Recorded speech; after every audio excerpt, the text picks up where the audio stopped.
buenas tardes a todos. Me da mucho gusto saludar a Rosa Marta. Bienvenida, señora, está a su casa.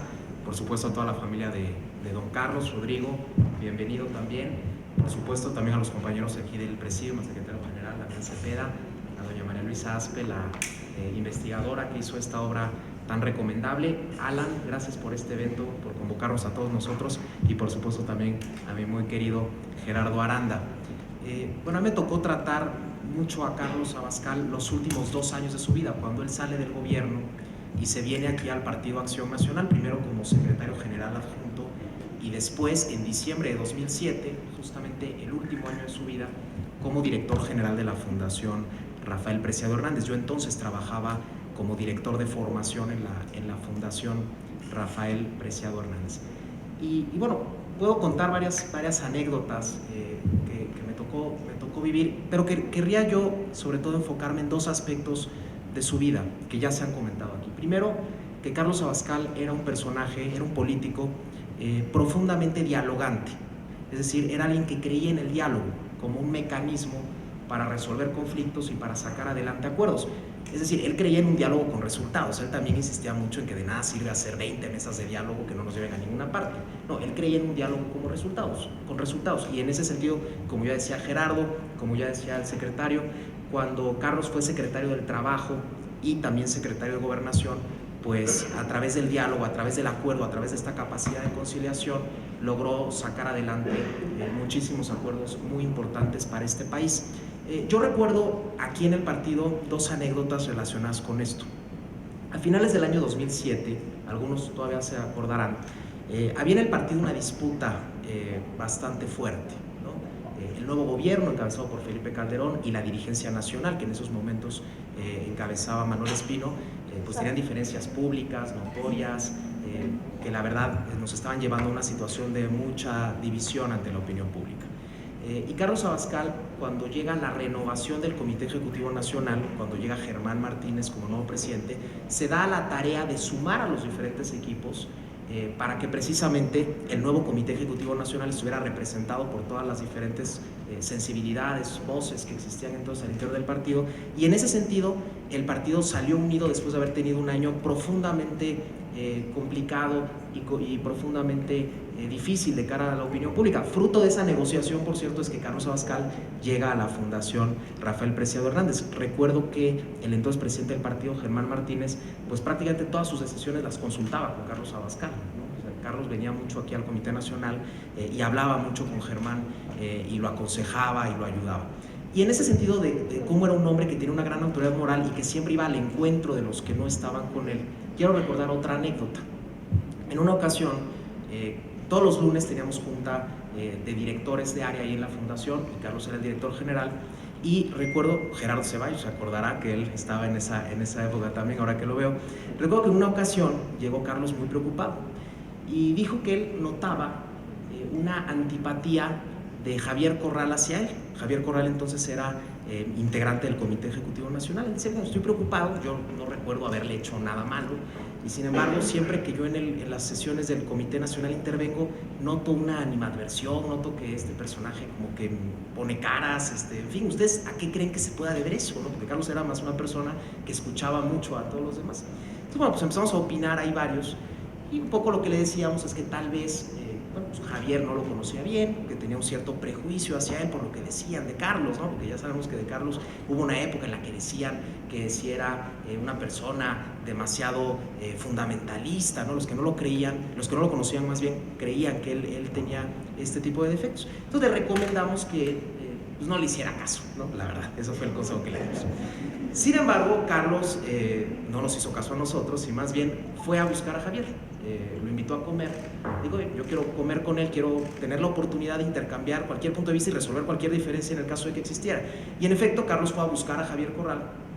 Fueron a comer, tuvieron una comida de varias horas y al final los dos salieron amiguísimos de esa comida. Todavía recordaba yo esta anécdota hace algunos meses con el hoy gobernador de Chihuahua, y en efecto, con mucho cariño él recordaba la figura de Carlos como alguien que fue a su encuentro y que en efecto él reconocía que él tenía un prejuicio hacia Carlos y que cuando pudo tener la oportunidad de conocer a Carlos se dio cuenta de que no era como él pensaba, sino que era una persona dialogante, era una persona respetuosa, era una persona tolerante y era una persona, por supuesto, que tenía unas convicciones, pero que esto no le impedía entablar comunicación con todos los demás. Y como ya se ha dicho, ya lo comentaba nuestro secretario general, pues cuando muere Carlos Abascal prácticamente todos los actores políticos de este país reconocen esa capacidad que tiene para llegar a acuerdos, para dialogar con todos y sobre todo para dar resultados, porque Carlos Abascal era un político tremendamente eficaz, ¿no? Es decir, no era simplemente un político bien intencionado, como hay muchos, sino que además era un político que daba resultados, que prácticamente cualquier operación política que se le encargaba la sacaba adelante con gran eficacia.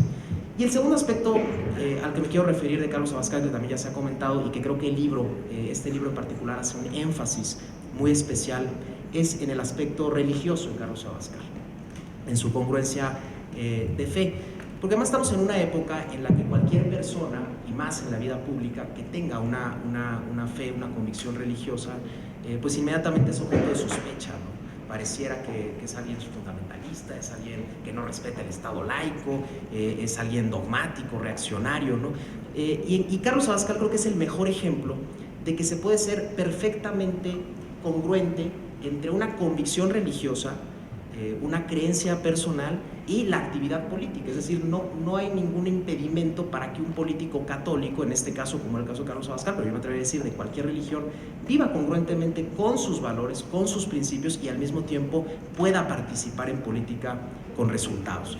Incluso alguna vez leí a Alexis de Tocqueville, este filósofo francés, que después de analizar la democracia en Estados Unidos llegaba a la conclusión de que precisamente las sociedades que tienen un componente religioso fuerte son las sociedades que generan un conjunto de externalidades positivas. Es decir, alguien que vive con congruencia su religión, pues es un buen ciudadano. Y eso incluso lo dice la doctora Aspe justamente en la última página de su libro. Ella dice, y cito textualmente: la reserva ética de las religiones y del catolicismo en particular es hoy más que nunca indispensable para construir una auténtica ciudadanía que se empeñe en la política como bien común, el punto más alto de la caridad, y en la realización de la justicia. Buenos cristianos debieran ser garantía de buenos ciudadanos. Es decir, alguien que cumple con los preceptos de su fe, pues se convierte en una persona ética, en una persona honesta, en una persona que no abusa del servicio público, una persona que antepone el bien común, que antepone los intereses de la comunidad, de la patria, a los propios intereses personales.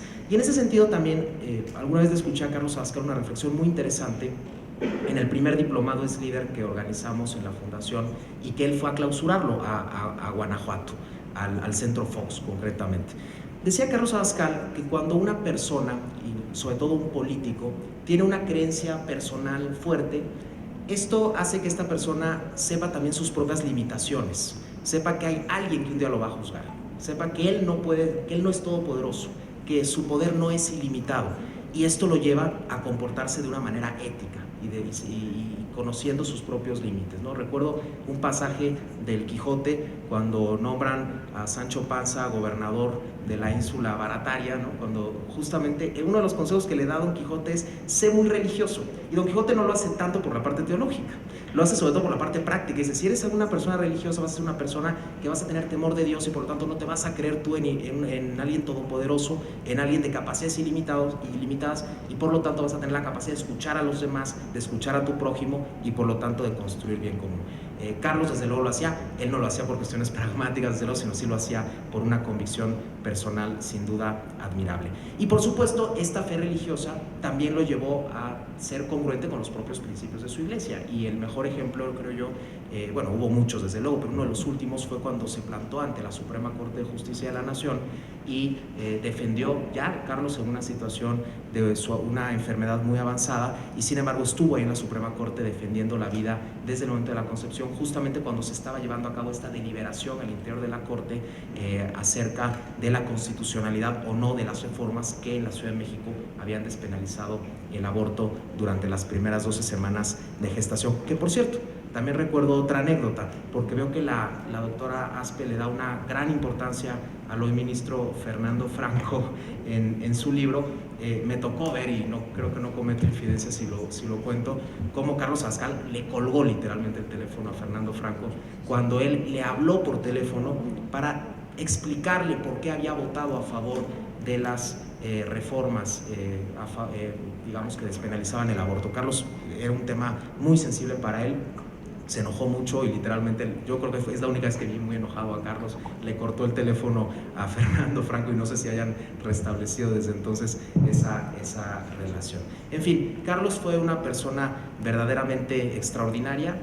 Qué bueno que hoy aquí en el Partido Acción Nacional le estemos rindiendo este homenaje. Es un homenaje muy merecido y es un homenaje que además hacía falta. Como también ya señalaba nuestro secretario general, Carlos fue un panista. En los últimos años de su vida se afilió, si mal no recuerdo, en el año 2001 o 2002, pero un panista de una actividad política frenética. Él, de hecho, tenía la aspiración, incluso todavía en su enfermedad, a finales del 2008, él tenía la aspiración de llegar a la Cámara de Diputados en el año 2009, pues Dios ya no se lo permitió. Sin embargo, el poco tiempo que militó en el PAN, que fueron pues 6 años, sin embargo fueron 6 años fecundísimos, donde tuvo a su cargo importantísimas responsabilidades y donde sin duda pues dio grandes resultados.